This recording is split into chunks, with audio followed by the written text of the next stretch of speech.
Hola amigos, hoy es 14 de enero ya de 2006.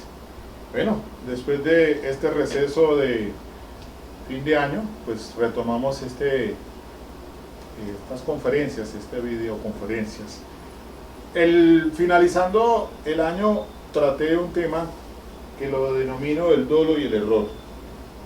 Y entonces voy a seguir y continuar con el mismo temario, fundamentalmente pues por un escrito que se circula en la revista de Derecho Penal Contemporáneo de la editorial Legis, en la que el profesor Diego Araque, que es titular de la Cátedra de Derecho Penal de la Universidad de Medellín, pues escribe, titula Consideraciones sobre la configuración del dolo y el error en el derecho penal colombiano.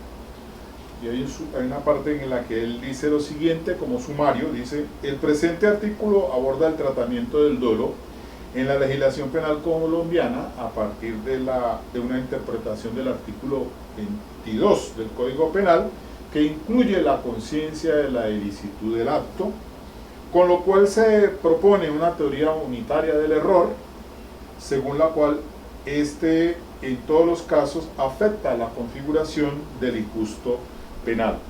¿Por qué viene entonces a considerarse ahora este asunto de trascendental importancia en derecho penal? A fin de cuentas hay que tener en cuenta, primero que todo, que el derecho penal como ciencia del área social es imprecisa, lo cual quiere indicar que frente a algunos temas como en nomática penal, pues son variados los autores y los doctrinantes que escriben sobre esos temas. Pues esta no es la excepción. En relación con el tema dolo y error en nuestra legislación colombiana, pues hay que andar piano piano, porque tiene sus variantes que pues es necesario reevaluar esos temas, o por lo menos abordar aquellos aspectos que son de interés general frente a la casuística que estamos presentando a diario los que tenemos en las audiencias en los estrados judiciales. ¿Y por qué viene el tema? Porque es que en esencia ahora pues en la barra que tuvimos en días pasados en la Defensoría Pública, se hace alusión de cómo cuando se llegan a esas audiencias para imputación de cargos, pues allí tiene que hacerse una adecuación típica, y ello es necesario o implícito que se tengan que hacer referencia a todo lo que tiene que ver con el tipo penal objetivo. Y entonces también se dice que cuando por el parte del fiscal se va a imputar cargos, pues entonces resulta de trascendental importancia que esa calificación jurídica esté bien adecuada al tipo del Código de Penas. Y esto surge a raíz, por ejemplo, de una discusión que se ha generado en torno a la conducta de la violencia intrafamiliar. Artículo 229 del Código Penal pues regula este tipo penal como aquel que maltrate física o psicológicamente a cualquier miembro de su núcleo familiar. Incurrirá siempre que la conducta no constituya en un delito sancionado con pena mayor en prisión de 4 a 8 años. Y ahora que está de moda el tema del feminicidio, recordemos que ya hubo una modificación frente al artículo 104 del Código de Penas, que trata del homicidio. En su circunstancia de agravación punitiva contempla en el numeral 11, dice aquí el numeral 11, cuando se cometiere contra una mujer por el hecho de ser mujer. Si se va a hacer una calificación jurídica o bien por violencia intrafamiliar, o también puede darse lugar a que se tipifique como una circunstancia de agravación. Podría ser, por ejemplo, una tentativa de homicidio agravado del 104 en su numeral 11 por aquello pues de la condición de ser mujer como tal. Pero para eso también hay que tener en cuenta entonces ya un desarrollo jurisprudencial de la Corte Suprema de Justicia en relación pues con el tema del feminicidio, que es importante tenerlo en cuenta pues para asuntos del tipo penal objetivo y el tipo penal subjetivo, es decir, el dolo incluido allí, dentro de esa clasificación que ahora se ubica dentro de la tipicidad. Y entonces, en esos, el esquema del delito en el clásico, el neoclásico, posteriormente el finalismo y últimamente el funcionalismo, pues tratan el tema de diferente manera, porque hay dos teorías que han surgido en relación con ello, que se trata la teoría del dolo y la teoría de la culpabilidad. Según el esquema que estudie el delito, pues entonces habrá de tenerse en cuenta para revisar el tema del error, bien el error de tipo o el error de prohibición. Y eso pues no en una sola, sino en varias ocasiones da lugar a que se tengan unos planteamientos diferentes y unas respuestas diferentes en dogmática penal frente a los delitos, más que todo de índole del resultado, ¿no? Entonces, esta es la introducción del por qué vamos a abordar este tema del dolo y el error. Es frecuente que dentro de el conglomerado social pues se lleve a tipificarse a una persona por un atentado de alguna de las normas que prohíbe la ley 599 del 2000. Pues es usual encontrar tipos penales como por ejemplo el que establece pues el delito contra la vida, como el que mate a otro, el delito de hurto, el que se apropie pues de un objeto. Es decir, lo que quiero significar es que hay conductas que no tienen pues una mayor dificultad frente al análisis del tipo penal objetivo y de la ubicación del dolo y del asunto de la conciencia de la antijuridicidad.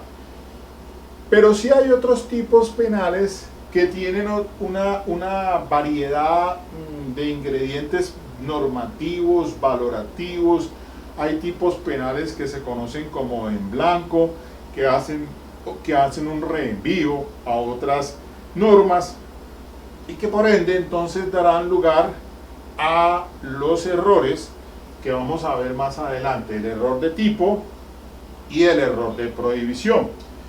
Es decir, cuando hablamos de la acción típica dentro del contexto general, es el que se tiene en cuenta para aquella persona profana, una persona con un conocimiento lego, es decir, no vamos a exigir de que el autor tenga un conocimiento docto o especializado, porque si no entonces solamente incurrirían en quebrantamientos de la norma solamente las personas que tengan un conocimiento docto o ilustrado sobre ese tipo penal. Pero entonces hablamos es del contexto en general, de cómo se comprende ese tipo penal, en esencia un tipo penal objetivo contra la clasificación que se mantiene, como también el tema de la conciencia de la antijuridicidad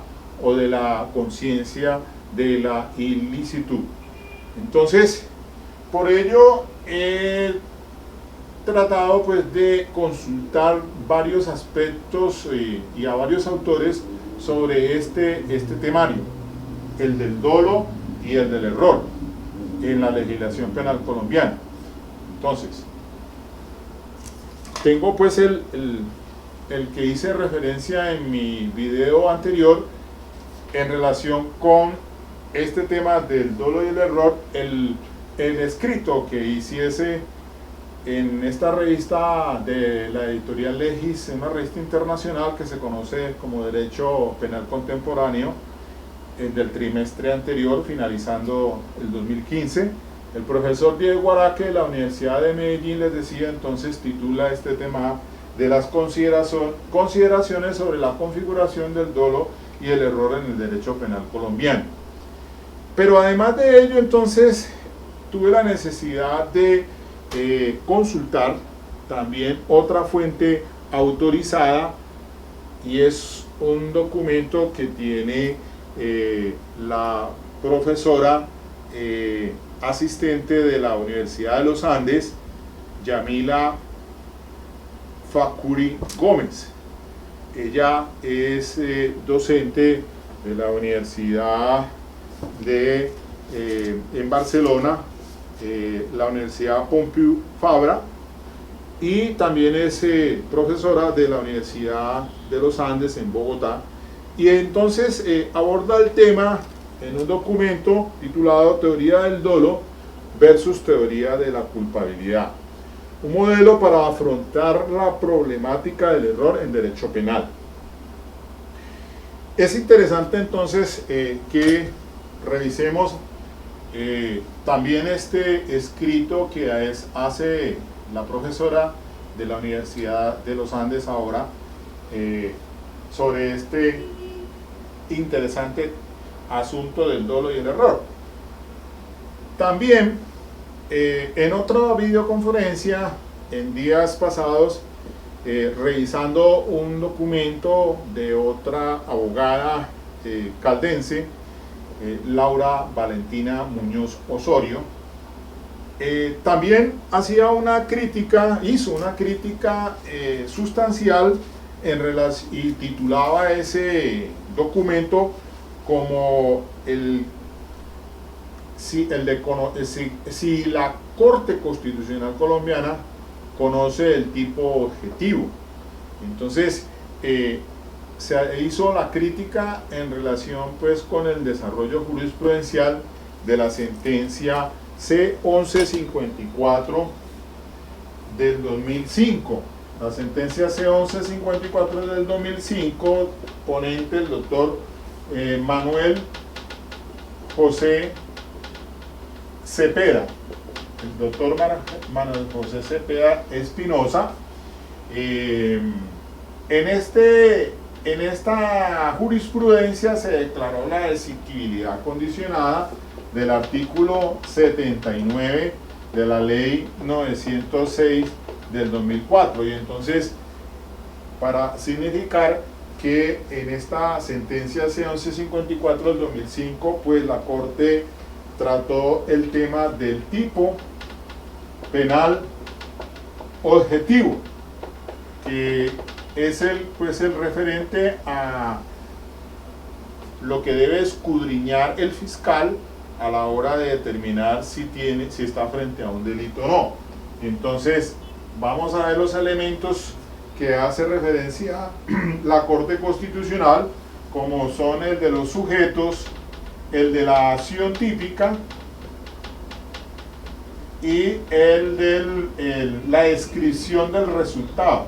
Descripción del resultado. Pero entonces,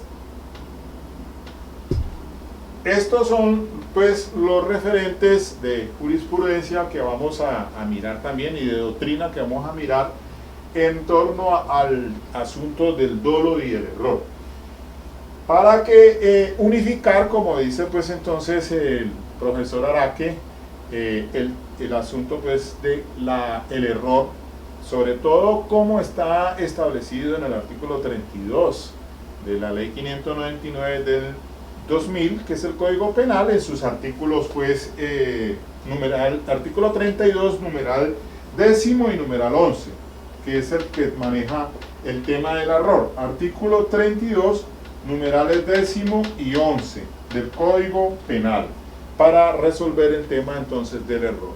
Entonces, dejo de introducción pues la problemática para significarles a ustedes que cuando vamos a audiencias a imputación de cargos frente a la adecuación típica, entonces hay que examinar todo el tema de la tipicidad objetiva, de la tipicidad subjetiva, del asunto del error de tipo, del error de prohibición, el tema de la conciencia de la antijuridicidad o de la conciencia de la ilicitud, y entonces vamos a mirar en dónde están ubicados, si hablamos de una conducta punible de acuerdo pues con el artículo 9, que es típica, antijurídica y culpable.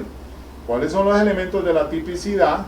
Tipicidad objetiva y tipicidad subjetiva, como lo traspasó el esquema finalista de trasladarlo pues de la culpabilidad al tipo, en este caso tipo penal subjetivo, quedando entonces solamente la conciencia de la antijuridicidad como un elemento más de la culpabilidad, al igual que la imputabilidad y la exigibilidad, refiriéndome pues al esquema finalista, que muy diferente al esquema clásico y neoclásico,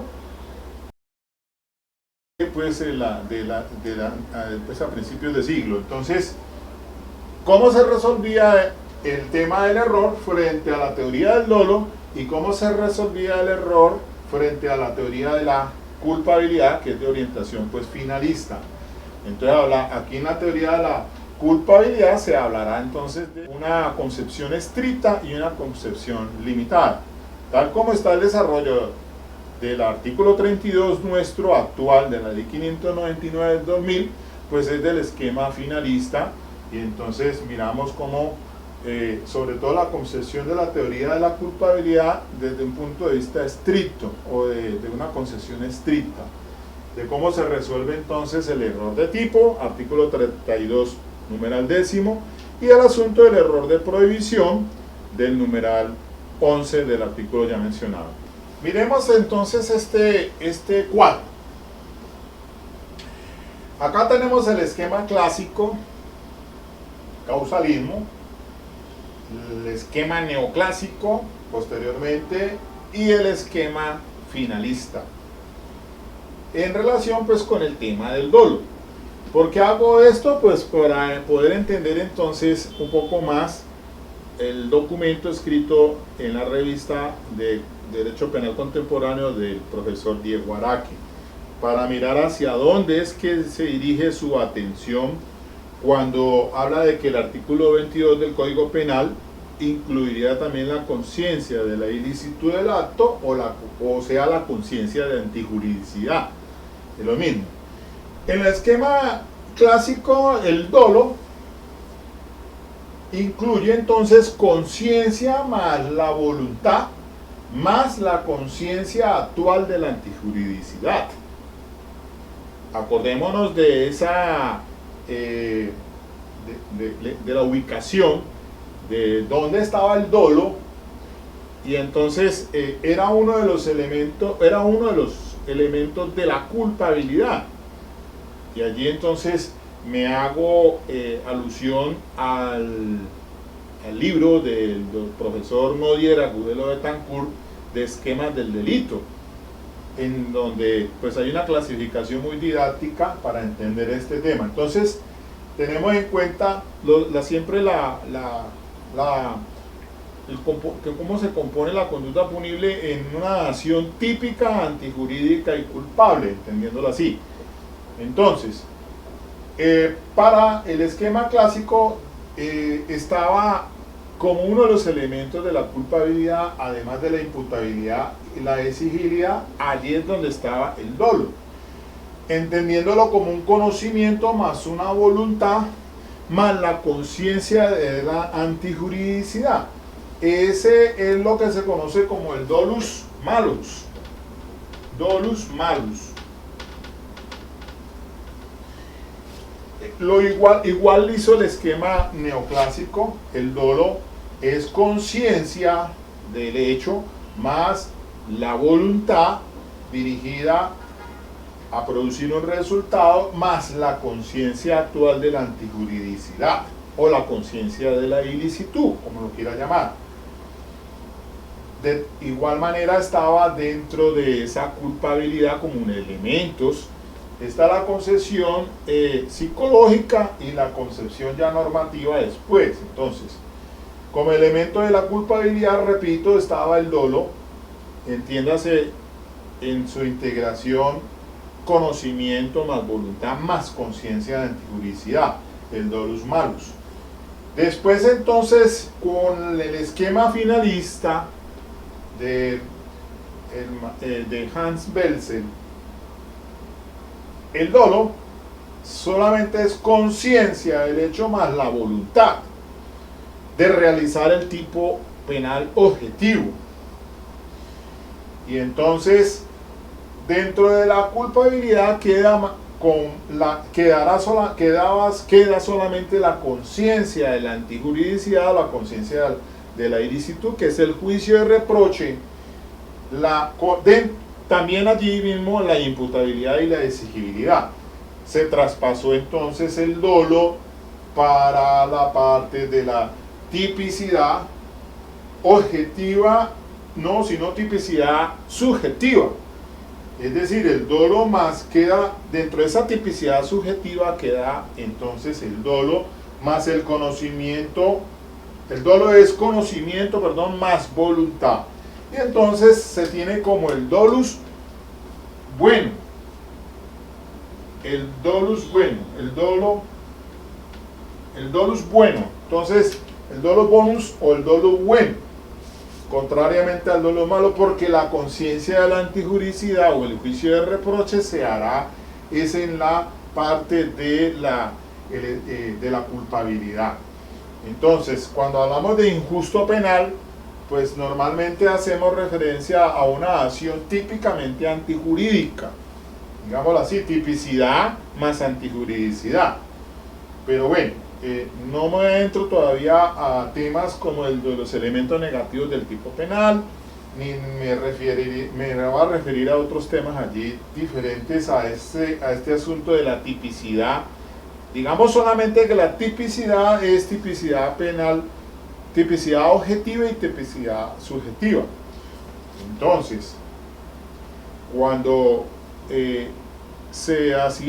hice referencia a la sentencia C1154 del 2005, para ir precisando un poco mejor este tema de la tipicidad objetiva, hizo alusión la Corte Constitucional al declarar la exigibilidad del artículo 79, que es el archivo de las diligencias, de que si bien es cierto la Fiscalía debe investigar todo lo que revista las características de delito, en este caso el fiscal tiene un imperativo que es de revisar si está ante una tipicidad por lo menos objetiva. Entiéndase entonces el sujeto, la acción típica y una descripción de un resultado.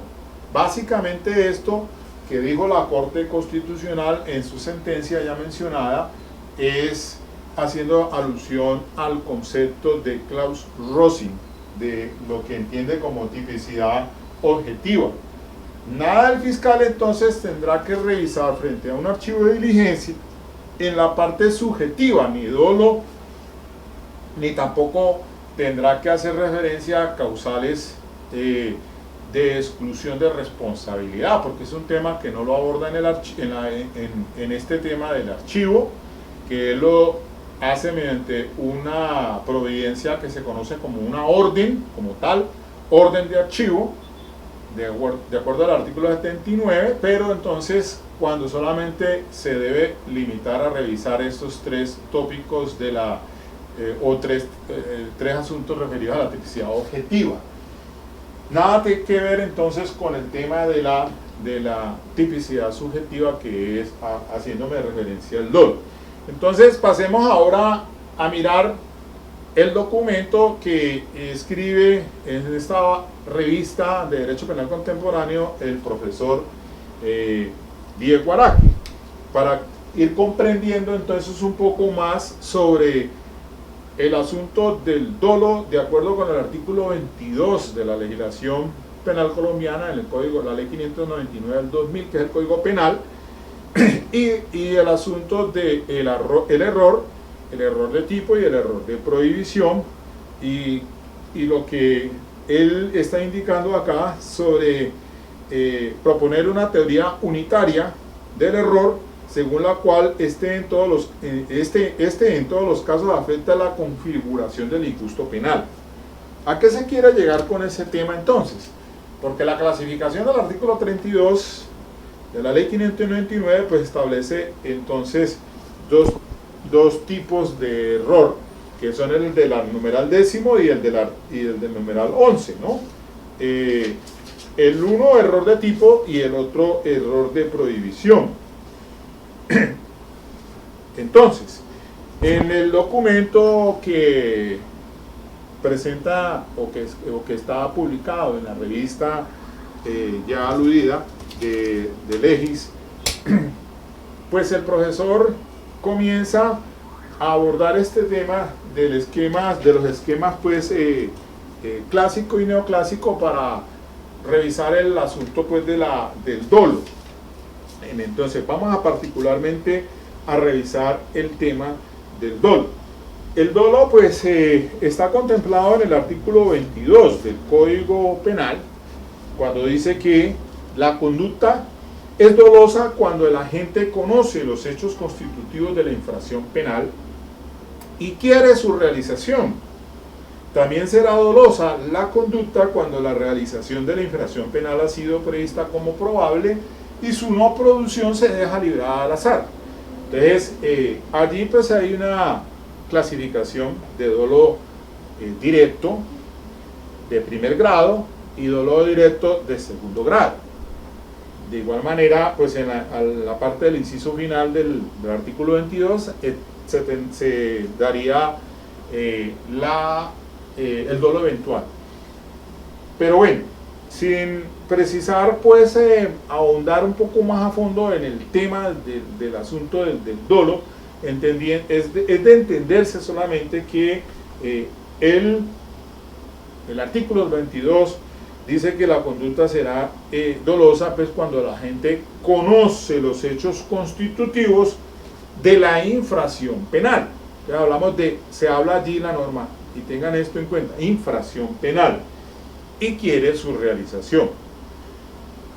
Por ahí entonces comienza el análisis del profesor Diego Araque, y para ello pues es necesario entonces considerar varios aspectos. Dice, por ejemplo, que en el esquema clásico y neoclásico el dolo es estudiado como un problema que afecta la categoría dogmática de la culpabilidad, ya lo vimos acá. Que la concepción psicológica entonces habla de un eso psíquico entre el autor y el hecho, y la forma son entonces el dolo y la culpa, ¿no? Que son formas de la culpabilidad. Seguimos aquí entonces. La concepción psiconormativa, entonces posteriormente con el esquema neoclásico, la culpabilidad fue considerada como un juicio de reproche. Entonces sigue también la imputabilidad, la exigibilidad, y el dolo y la culpa aún se mantienen como elementos de la culpabilidad. En estos esquemas entonces el dolo es el conocimiento de los hechos y la voluntad de la realización y la conciencia de la antijuridicidad. Allí estaba entonces también incluida en ese dolus, el dolus malus de que hablaba pues el esquema clásico y neoclásico. Pero viene el finalismo entonces y dice que el dolo dejó de ser un problema de la culpabilidad, ya no va a estar acá en la culpabilidad como lo estaba acá con los anteriores esquemas, y pasó a ser estudiado como el principal componente del tipo penal subjetivo. Entonces la acción típica va a ser objetiva y subjetiva, Y en la parte subjetiva pues está el dolo y la culpa, y aquí pues no cito sino solamente el dolo, porque solamente voy a referirme a él, entendiendo entonces que ese dolo es un dolo, el dolo bueno, simplemente un dolo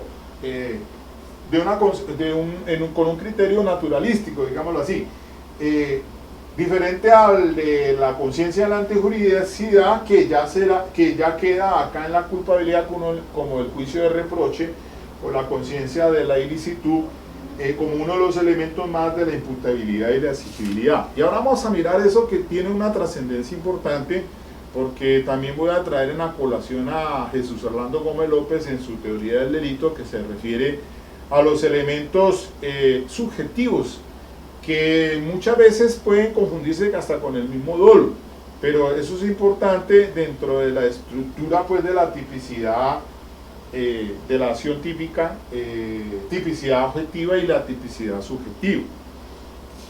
Pero sigamos acá entonces.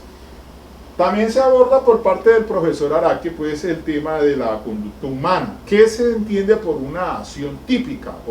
¿O qué es lo relevante para el derecho penal?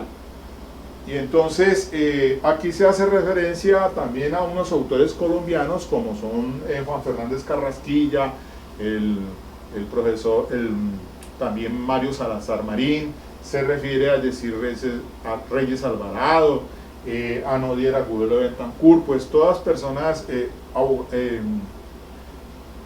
son autorizados en el tema porque ellos conocen muy bien y son autores de varias obras en doctrina dentro de la misma en Colombia, pues. Entonces, miremos lo siguiente, dice ¿qué se dice de la conducta humana? Dice, por ejemplo, tomando a Mario Salazar Marín, dice que hay un concepto dialéctico de acción. La conducta del ser humano es la comunicación con los demás, es una comunicación con los demás. Es lo que el sujeto piensa y lo hace trascender a la sociedad, y lo que ella asume como una interacción.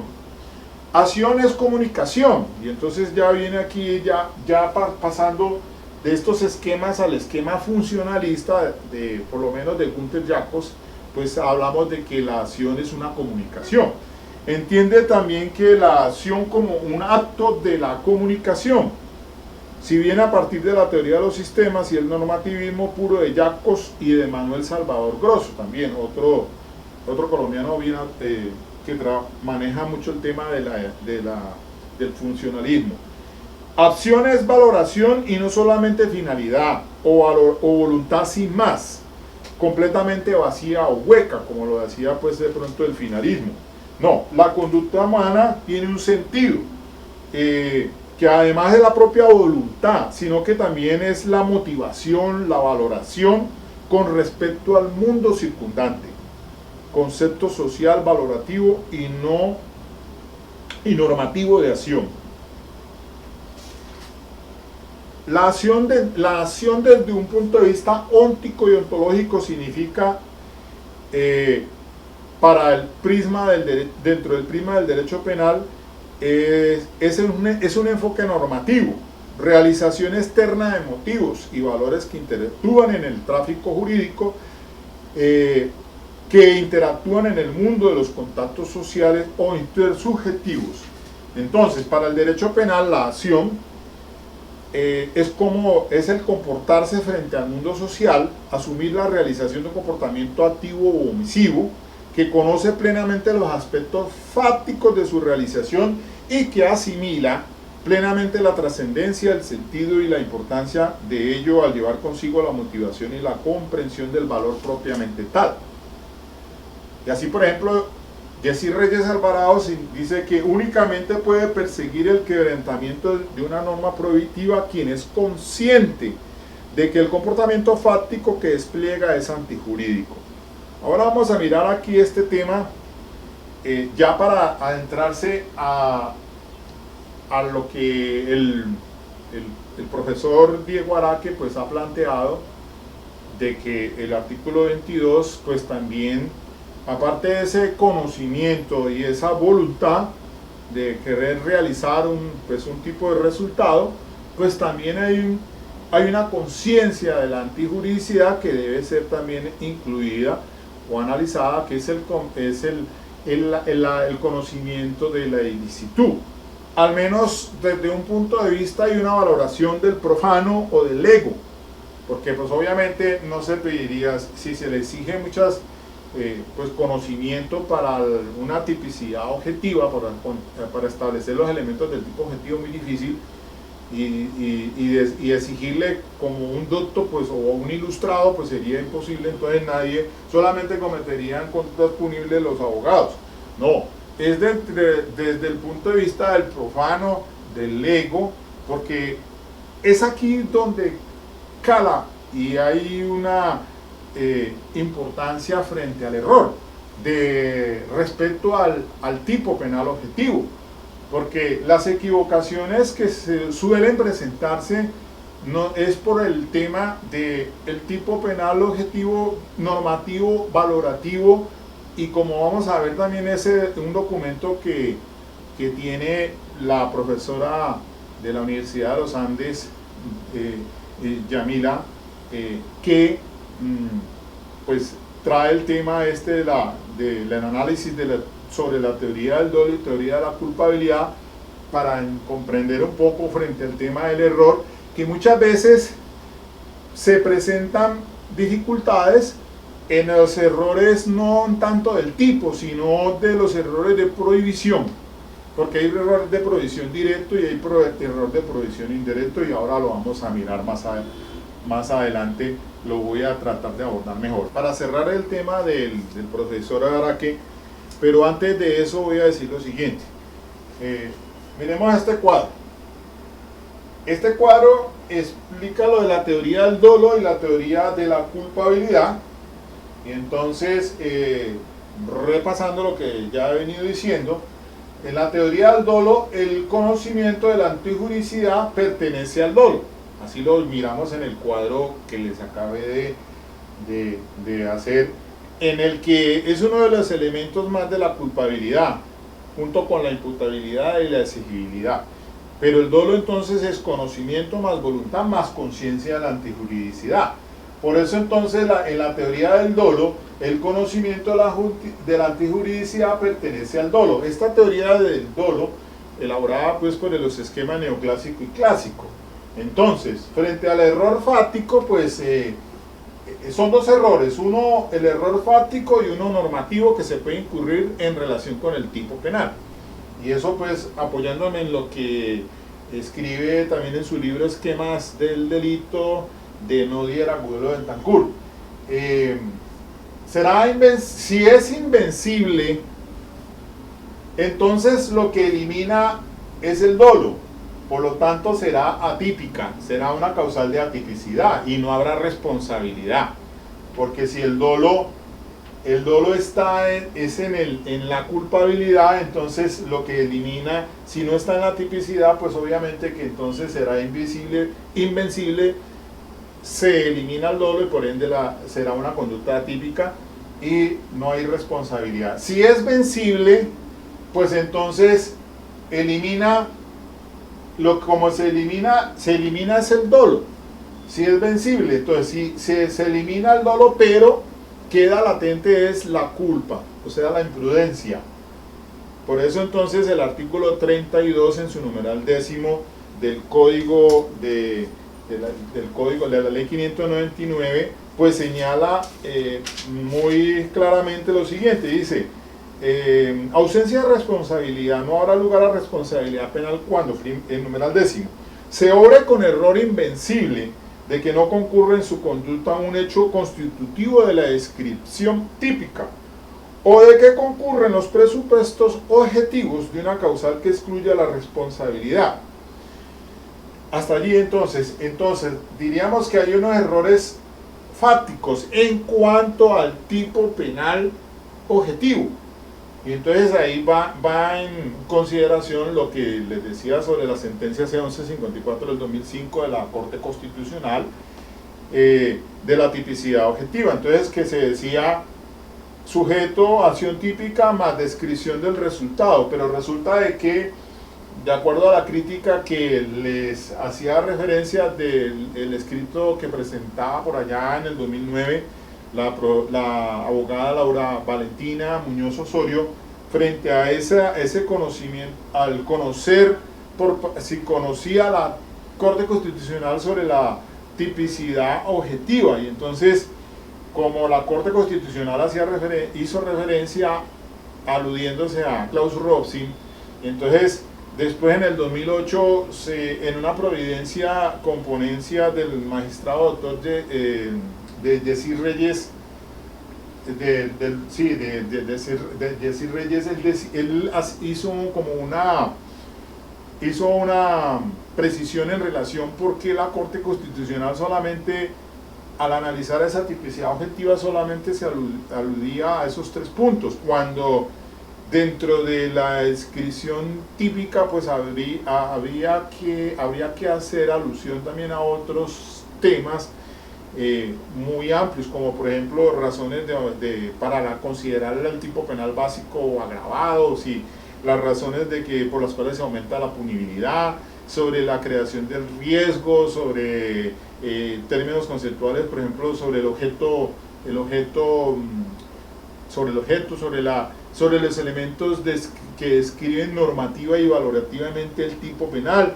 Ahora, dígase más ahora lo que les estaba haciendo referencia sobre los elementos subjetivos del tipo, que si bien es cierto en algunos casos se confunde con el mismo dolo, o por qué no considerarlo también como un mismo dolo, pero ahí vamos a mirar es lo que al punto dice el profesor Jesús Orlando Gómez López, o mejor dicho, para no dejarlo por fuera del tintero, lo voy a decir de una vez. ¿Qué dice el maestro Jesús Orlando Gómez López en Teoría del Delito, en doctrina, edición Doctrina y Ley? Dice la página, si ustedes van a la página 300, 301, dice elementos subjetivos del tipo y elementos subjetivos referidos a la culpabilidad. Dice, comillas, en nuestro criterio todos los elementos subjetivos distintos del dolo integrados a la descripción normativa hacen parte del tipo concreto y e identifican objetiva y subjetivamente el delito, dando lugar a un tipo especial o a un tipo subordinado o calificado. Distinto es que algunos de esos elementos subjetivos o anímicos tengan por función anticipada de establecer de antemano una especial valoración del grado de culpabilidad o del injusto, como es el caso de los fines políticos, el ánimo de lucro, los motivos adyectos o fútiles, o el ánimo remuneratorio en el homicidio, etc. Pues estos elementos necesariamente están referidos a los resortes o móviles de la acción criminal que califican la culpabilidad. Todo lo que impulse, motive, busque o pretenda la conducta, móviles o finalidades, hacen parte naturalísticamente del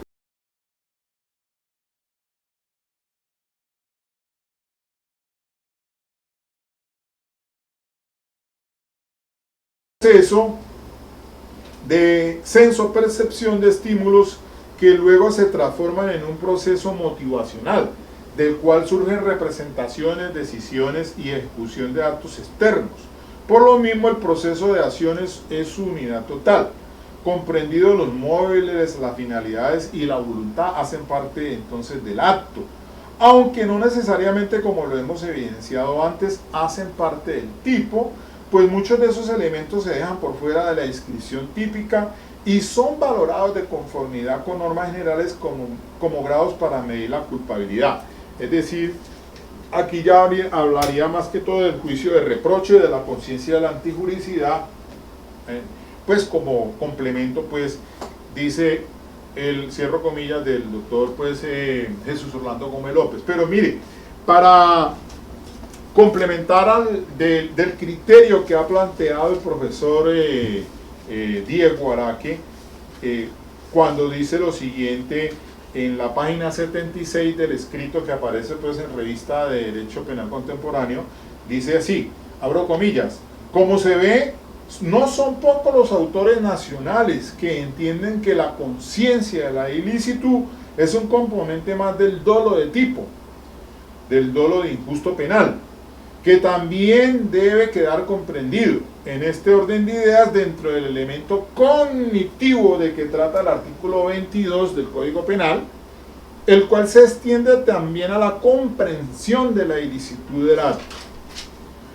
Entonces se habla de la conciencia de la ilicitud, es la comprensión actual o efectiva, que esa está relacionada más que todo al conocimiento estricto, pero de los elementos del tipo objetivo. Mientras que en tratándose de la conciencia de la ilicitud o de la antijuridicidad, es actualizable, o sea, es el conocimiento de que va, incluso pues se trata el artículo 32 en su numeral 11, dice así, dice, cuando se obre con error invencible de la licitud de su conducta, si el error fuere vencible, la pena se rebajará a la mitad. Aquí viene entonces el concepto de la teoría de la culpabilidad, para entender un poco pues el artículo 32 en su numeral décimo y numeral 11.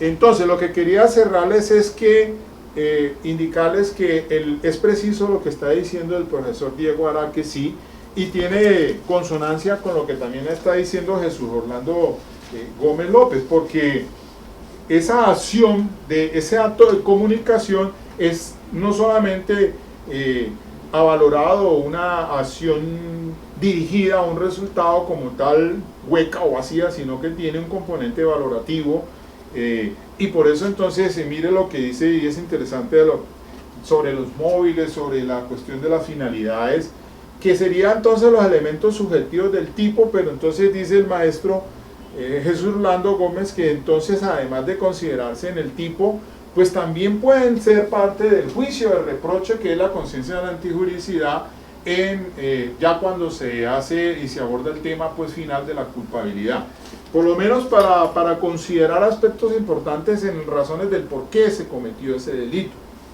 Entonces, mirando otra vez aquí el tema, el esquema es el cuadro que tengo acá, teoría del dolo. Entonces es el conocimiento de la antijuridicidad pertenece al dolo para estos teóricos del dolo.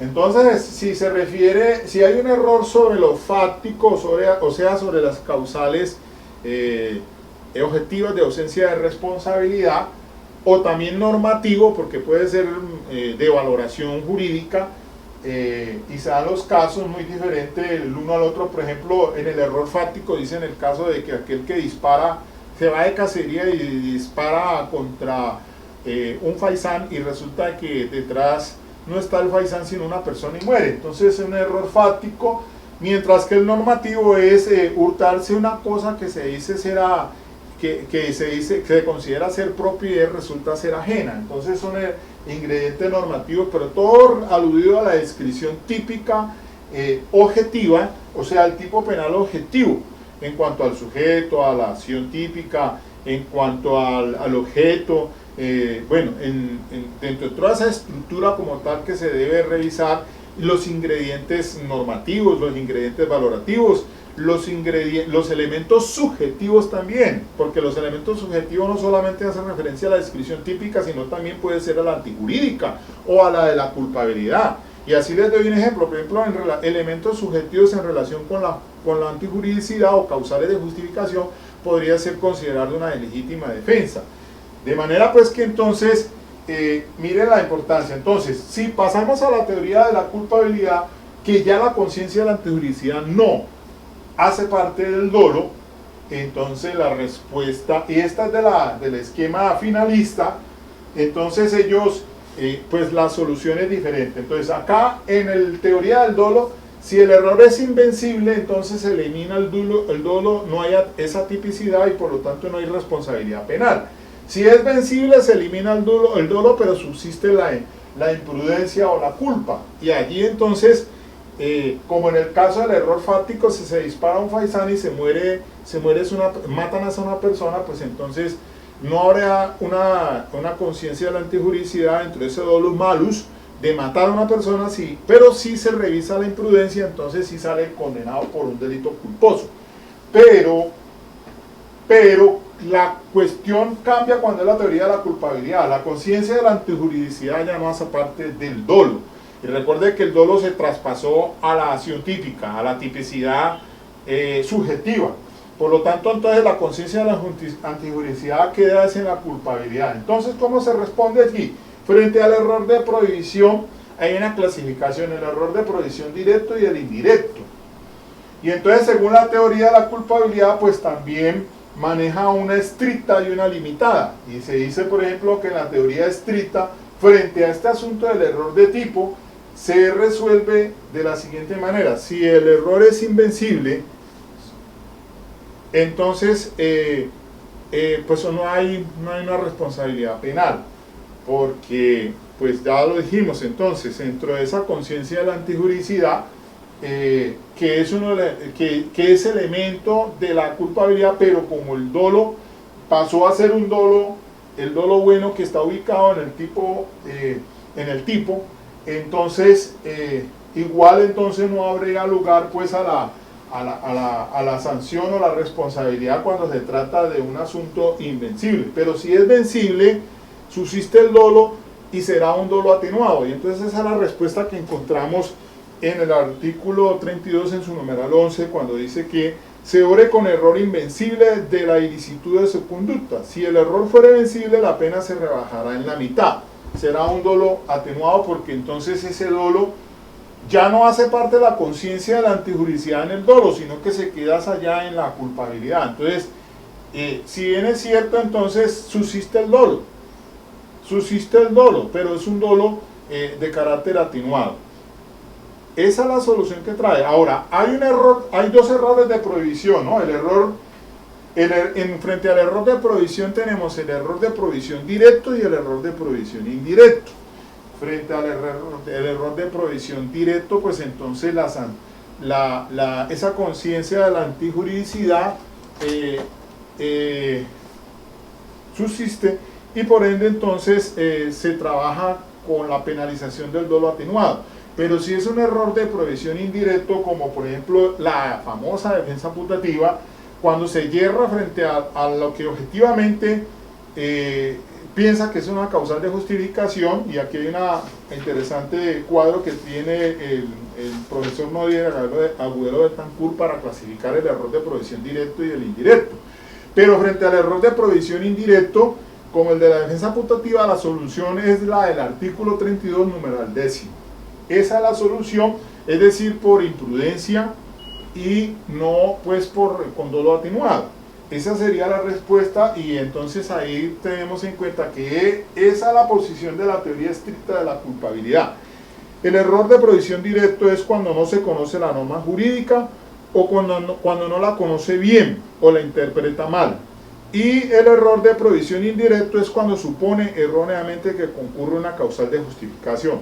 Entonces, para ir precisando, entonces el asunto es que frente al error de tipo no habría de pronto ninguna mayor discusión ontológica, digámoslo así, pues que no da lugar pues a ninguna problemática cuando se tratan de errores fácticos y normativos. Pero la cosa se complica es cuando entramos en el tema del error de prohibición, el de error de prohibición directo y en el de error de prohibición indirecto. Pues el indirecto no tendría tanto problema, y es el caso que les decía en Estados Unidos de Tamir Rice, el joven que anda en el parque con un arma de fuego que resultó ser de juguete, y los policías entonces le disparan y lo matan. Digamos que es una, más o menos entre comillas, lo que se define como una defensa putativa. Y el clásico ejemplo es el que llega al banco con un estuche. El vigilante piensa que es que van a atracar, que lleva ahí un arma, y días antes han atracado, la entidad está pues alerta. Resulta de que piensa que va a sacar el arma, y resulta que era un taco de billar, y lo matan. Entonces esa es la defensa putativa. Hay un hierro frente a esa cuestión fáctica, y entonces sería el error de prohibición indirecto, y se tiene esa solución. Es lo que les decía yo en relación con el caso del general Jaime Humberto Uzcategui en la sentencia que les dije de la Corte Suprema de Justicia, cuando cuando salvaron voto 4 magistrados diciendo que estaba él frente a un error de provisión directo y que entonces se merecía un dolo pero atenuado, una sanción de responsabilidad penal, no los 47 años que está purgando ahora, sino que se le bajara a otra pena pero con dolo atenuado porque había un error de provisión directo toda vez que hubo un yerro de él frente a esa, como es una conducta de comisión por omisión, entonces esos deberes de salvamento que él pensaba que tenía, que no tenía la obligación, porque ustedes leen la providencia del caso, habiendo dos brigadas al unísono, entonces él se apoyó más en que una de esas es la que tenía que darle la respuesta a la comunidad de Maperipán y tenía que desplegar deberes de salvamento. Esos son errores de provisión directo frente a la interpretación de la norma, o muy diferente a la posición de garante que se maneja en el error de tipo, que sí él dudara si tenía la posición de garante, pero era imposible allí que él se dudara, pues obviamente él tenía una posición de garante como general de la República, que tiene el deber constitucional de responder, y así lo establece el artículo 2 de la Constitución Política, pero frente al error de provisión directo,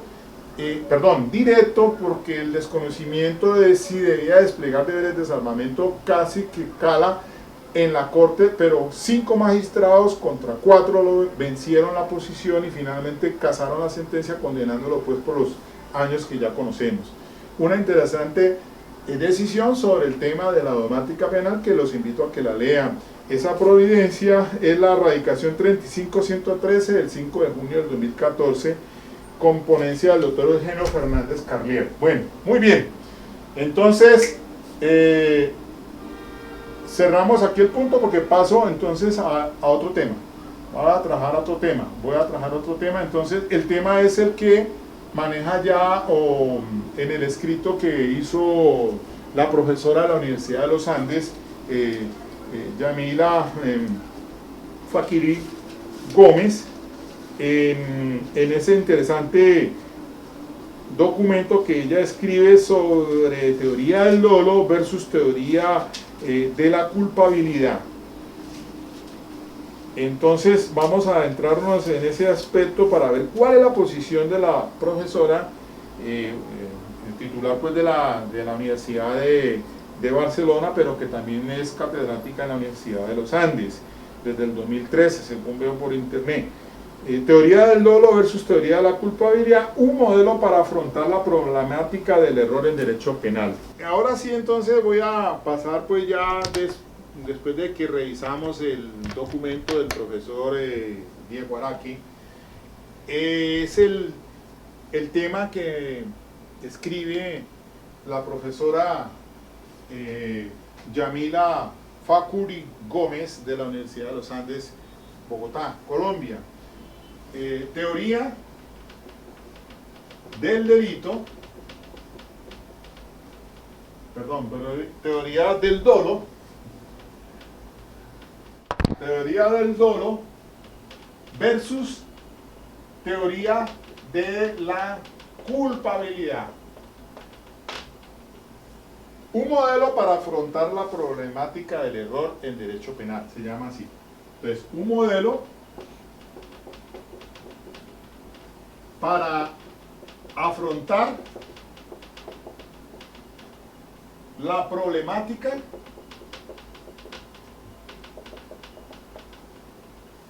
del error en derecho penal. Bueno, para complementar pues entonces el escrito del profesor Diego Araqui, ¿qué más que la profesora de la Universidad de los Andes, que me parece interesante, la doctora Yamila Fakiri Gómez? Bien, miremos lo siguiente, entonces, frente al error de tipo y el error de prohibición. Se tiene pues que el error de tipo, pues dijimos que este recae sobre los elementos que conforman el tipo de injusto. mientras que el error de prohibición incidiría sobre el significado antijurídico de la conducta una vez que se conocen los elementos típicos. Entonces, miren la cuestión aquí, ya habiendo pues revisado el tema del dolo. Si en los esquemas que mencionamos al principio, el clásico y neoclásico del dolo, es conocimiento más voluntad más conciencia de la antijuridicidad o conciencia de la ilicitud. Después del finalismo aborda el tema y dice pues que ya no es parte del dolo la conciencia de la antijuridicidad. Entonces, frente a eso surgen estas dos teorías, las del dolo y de la culpabilidad, para resolver pues el tema en dogmática penal del error. Básicamente es eso. Entonces, para ahondar un poco más en lo que escribe la profesora en su interesante documento, sí, en esencia hay unos elementos de tipo normativo y también de tipo penal en blanco que hace que haya una remisión de pronto a otras normas, y entonces allí hay un gran problema frente al error de prohibición.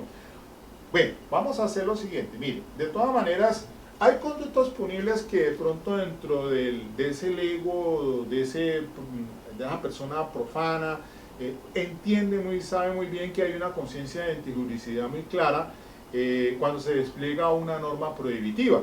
El que mate a otro, pues todo el mundo sabe, a no ser que tenga un problema mental, pues todo el mundo sabe, conoce muy bien que atentar contra la vida de una persona, pues eso es algo, pues es un delito. Habrá también otras conductas, el apoderamiento, quien despoje de las pertenencias a otra persona lo que no es suyo, que le eche mano, pues obviamente eso dentro de la consideración del profano sabe muy bien que si no le pertenece objeto, pues obviamente está ante un hurto. Que ya la cosa es un hurto calificado porque de pronto pues intervienen dos o más personas en el acto, etcétera, etcétera, pues se llegaría a la consideración del hurto calificado y agravado. Hay otras consideraciones también dentro del contexto y de valoraciones que las comprende el profano. No se necesita pues una persona docta o ilustrada para entender ese tipo penal, pero ojo que sí hay situaciones en las que los tipos penales sí tienen serias dificultades. Por lo menos en el catálogo que maneja el Código de Penas nuestro, la Ley 599 del 2000, pues indudablemente hay tipos penales de los que ni siquiera conoce la misma gente, la población, porque son conductas punibles que no tienen otros alcances o también tienen unos ingredientes normativos. Y así les decía al inicio, por ejemplo, del artículo 229 sobre la violencia intrafamiliar, porque mire lo que dice la violencia intrafamiliar. Para dar solo un ejemplo, dice: el que maltrate física o psicológicamente a cualquier miembro de su núcleo familiar. Ese asunto del núcleo familiar es un ingrediente normativo. Entonces, ¿qué entender por núcleo familiar? Ahí está entonces que puede haber un problema frente, bien sea en el error frente a ese elemento normativo de qué se considera pues entonces por el núcleo familiar. Y entonces hay que remitirse a otras disposiciones, por lo menos se coge la Constitución Política, encontramos el artículo 42, y entonces se dice: la familia es el núcleo fundamental de la sociedad. Se constituye por vínculos naturales o jurídicos, por la decisión libre de un hombre y una mujer de contraer matrimonio o por la voluntad responsable de conformarla. Pero muchas veces, no solamente cuando hay un vínculo legal, ya sea por matrimonio, católico, civil, lo que sea, pues también puede haber un matrimonio una unión de hecho. Es decir, cuando conviven en concubinato o viven pues dos personas sin algún tipo de vínculo. Entonces eso tiene en la misma sociedad unas responsabilidades y unas obligaciones. Pero hay un problema, lo que quiero significarles es que frente a esa interpretación de lo que se considera núcleo familiar, porque tenemos entonces ahí también descripciones en el Código Civil o remisiones al Código Civil para entender qué son las figuras del ascendiente, del descendiente, de los padres, de los hijos, de los quienes son hijos legítimos, los extramatrimoniales, los adoptivos, etc. Es decir, que hay una valoración de tipo más amplio de la descripción del tipo penal. Y más ahora les decía también igualmente que frente a este asunto del feminicidio, que entonces ya no se están yendo por la violencia intrafamiliar, sino que entonces ahora Pedrito está siendo acusado por tentativa de homicidio y agravado, de acuerdo con el artículo 104 en su numeral 11, por la condición de ser mujer. Y allí entonces hay que revisar esa sentencia de la Corte Suprema de Justicia, de la doctora Patricia Salazar Cuellar, sobre el feminicidio, para entender entonces es la radicación 41457 del 4 de marzo del 2015. Y entonces allí pues vamos entendiendo que el tema del feminicidio pues tiene unas precisiones que hay que conocerlas. Por lo menos nosotros los abogados, cuando se nos vaya a decir, bueno, pues es que estamos frente a un tema de feminicidio, ¿en qué circunstancias se dan esa situación? Y entonces la sentencia dice así muy brevemente, en esos términos se causa la muerte de una mujer por el hecho de ser mujer, cuando el acto violento que la produce esté determinado por la subordinación y discriminación de que es víctima, de lo cual resulta una situación de extrema vulnerabilidad. Este entorno de la violencia feminicida, que es la expresión de una larga tradición de predominio del hombre sobre la mujer, en el que básicamente ha servido de apoyo al legislador para considerar más grave este tipo de violencia que se genera en un contexto de desigualdad y que se busca contrarrestar legítimamente con la medida de carácter penal examinada e igual con las demás de otra naturaleza adoptadas en la ley 1257 del 2008, que es la que contempla pues por lo menos la que establece el numeral primero también, cuando se refiere que fue modificado por esta ley 1257, el numeral primero del 104, cuando dice, por ejemplo, entre los cónyuges, el homicidio entre cónyuges o compañeros permanentes, en el padre y la madre de familia, aunque no convivan en un mismo lugar, en los ascendentes o descendientes de los anteriores y los hijos adoptivos, y en todas las demás personas que de manera permanente se hallen integradas a la unidad doméstica. Pues bien, por ejemplo, en el numeral primero, podríamos decir frente a un caso de pronto, mire lo que establece el agravante del numeral primero. Dice, en el padre y la madre de familia, aunque no convivan en un mismo lugar. Entonces, el parricidio ya tiene una connotación especial. Entonces, precisamente el conoce, cualquiera profano y lego sabe muy bien, pues, cuál es su padre y su madre. Pero entonces estaríamos ante una situación, a pesar de que no convivan dentro del mismo núcleo familiar. Pero son ya ingredientes normativos que llaman la atención frente al tema que trabaja la profesora Yamila Facuri Gómez, porque esos son ingredientes normativos, o también hay tipos penales en blanco, es decir, como un cheque del portador que hay que llenarlo.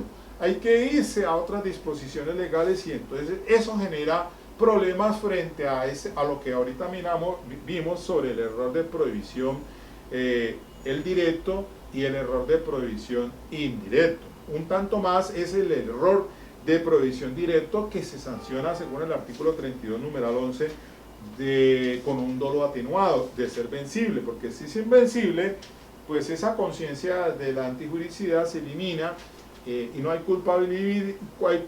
culpabilidad, y entonces como no hace parte de la conciencia de la antijuricidad del dolo, pues entonces sería absuelto. Pero si es vencible, habría dolo, pero con un dolo atenuado. Subsiste el dolo, pero atenuado. Entonces miremos lo siguiente acá, ya para ir precisando y finalmente terminar.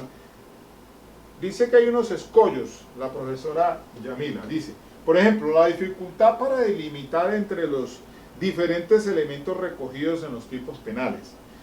Segundo, la falta de fundamento para exigir puntos de referencia diferentes para el dolo respecto de las distintas remisiones normativas.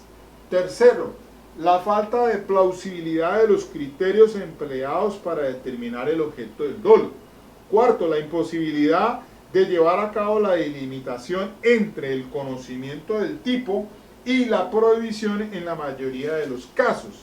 Y es que allí, por ejemplo, se trae en consideración ya un asunto que pasaba ya o pasa en la legislación española, y también se hace referencia de que incluso el dolo no está definido en la legislación española, pero nosotros sí lo tenemos definido en el artículo 22, como pues el conocer los hechos de la infracción penal. Por eso es que el profesor Diego Araque dice que cuando se habla de infracción penal, pues también hace alusión a una acción típicamente antijurídica, o sea, que se hace referencia a la antijuridicidad, conocer la ilicitud. Y entonces, en unos casos, por ejemplo, que tipos penales que sancionan penalmente de pronto por la veda para cazar determinadas aves. Entonces hay un periodo del 15 de septiembre al 15 de diciembre.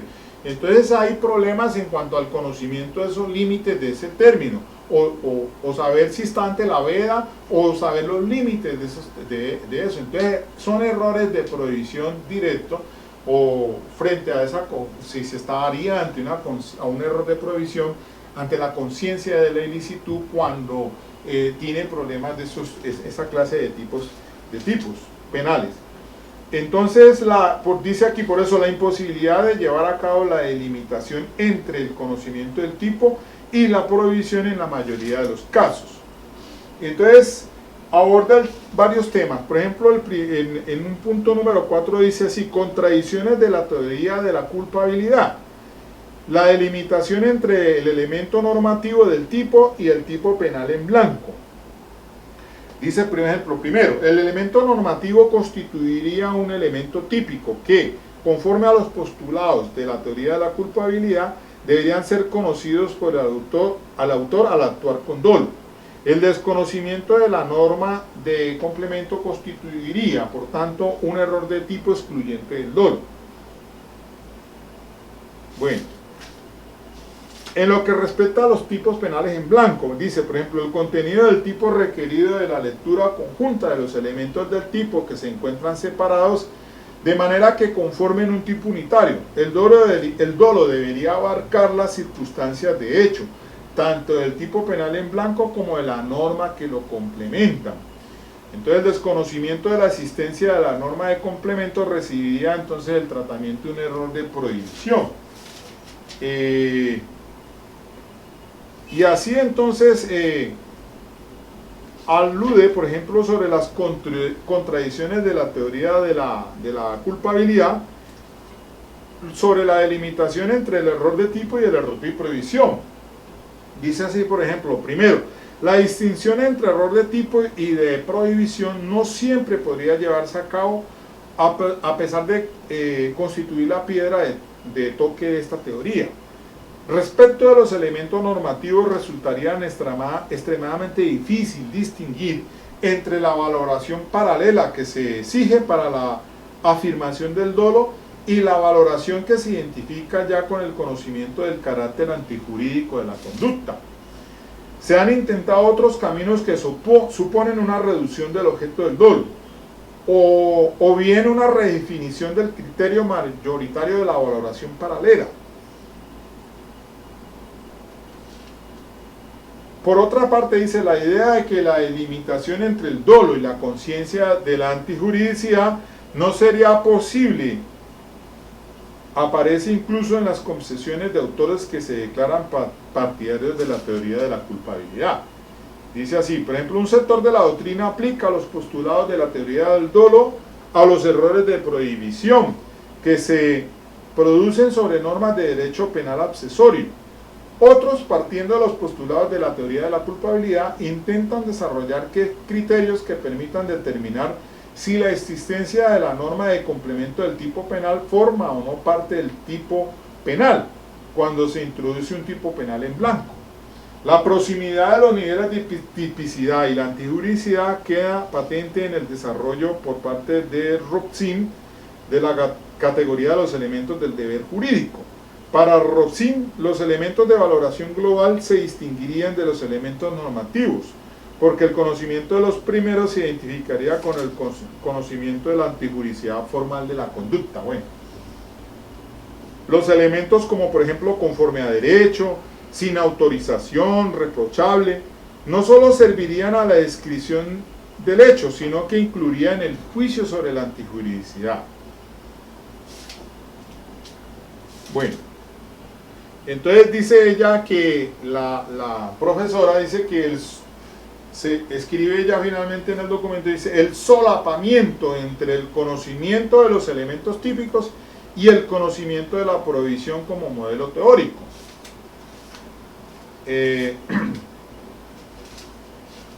Dice, este solapamiento entre el conocimiento de los elementos típicos y el conocimiento de la antijuridicidad se desprendería, sin embargo, solamente de los elementos mencionados, sino que tendría un alcance mayor de los autores que están dispuestos a reconocer. Por regla general, la propia redacción del tipo penal pone de manifiesto el carácter injusto de la conducta. El conocimiento de las circunstancias típicas se identificaría, por tanto, con el de la prohibición, no siendo posible delimitar entre los diferentes contenidos de conciencia sobre los que se recae el error de tipo y el error de prohibición. Miren lo importante de este punto aquí. Entonces, se refunden esos cuando se hace el análisis del injusto de la exclusión típica antijurídica.